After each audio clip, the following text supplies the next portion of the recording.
Hi guys, today we'll talk about how can you verify phone number on your app, on your Wallapop app. We go to figure out this solution or know how you can do that in your app.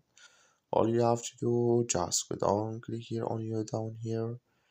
So when you just click here on your, it's going to take you to this list. Then all you have to do, just click here on settings.